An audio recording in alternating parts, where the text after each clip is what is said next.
যাই হোক, আজকে 500 কোটি টাকা দামের দাঁতটা ঘষতে ঘষতে বেরোলাম বাইরের দিকে। বাইরে বেরিয়ে দেখি ভাইরা গুলি খেলছে। তাই ওদের বয়সে আমরাও কত না গুলি খেলেছি। তারপর আমরা দুজন মিলে সবজি আর হালকা করে মাছ নিতে বেরিয়ে পড়েছিলাম মোড় যাওয়ার উদ্দেশ্যে। তো দাদার সঙ্গে হালকা করে সবজি বাজার করে আমি চলে এলাম বাড়ির দিকে। এবার আমার চা খাওয়া হয়নি সকালবেলায়, তাই হালকা করে চা খাচ্ছিলাম। আর যা কিছু এনেছে সবাই একাই খেতে পারবো না। তারপর এর দেখো, এ নতুন ট্যাটু করেছে। সেখানে সেই ট্যাটু গুলো কেমন হয়েছে তোমরা অবশ্যই কমেন্টে জানিও কিন্তু। যাই হোক, তারপর শালবনের দিকে চলে এলাম। মানে পুরুলিয়া মানেই জানো তো শালবনের দেশ। শুধু একটা না গাদা শালবন আছে। আর এইখান থেকে দেখো ট্যাটু গুলো ভালো বোঝা যাচ্ছে। মানে এত সুন্দর ট্যাটু করেছে, সারা জীবন বোঝা যাবে। আর এই ট্যাটু করতে কোনো টাকা পয়সা লাগে না। যাই হোক, তারপর ভাগনার গাড়িতে ভাগনাকে নিয়ে হালকা করে খেলা করছিলাম। যে এই হাসিটা টাকার মূল্য দিয়েও কেনা যাবে না। মানে বাচ্চা ছেলের হাসি একটা আলাদাই আবেগ। পর এর মজা দেখো, একটা মেয়েদের ব্যাগি প্যান্ট, মানে একটা বুনি ব্যাগি প্যান্ট নিয়ে এসেছিল। ওই মেয়ের ব্যাগি প্যান্টটা পরতে লেগে গেছে। মানে ছেলের লেভেলই আলাদা। যাই হোক, তারপর আমি আর দাদা একটু বেরিয়ে পড়লাম। বেড়াতে বেড়াতে চলে এলাম একটা মিষ্টির দোকানে। এইখান থেকে হালকা করে সিঙ্গাড়া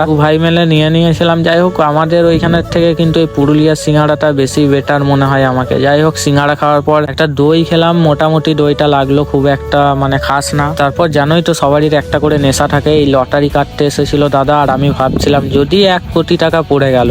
যাই হোক, ওইগুলো ভাবতেই ভালো লাগে। আমি এখন বাড়ি যাই। বাই, কাল আবার দেখা হবে।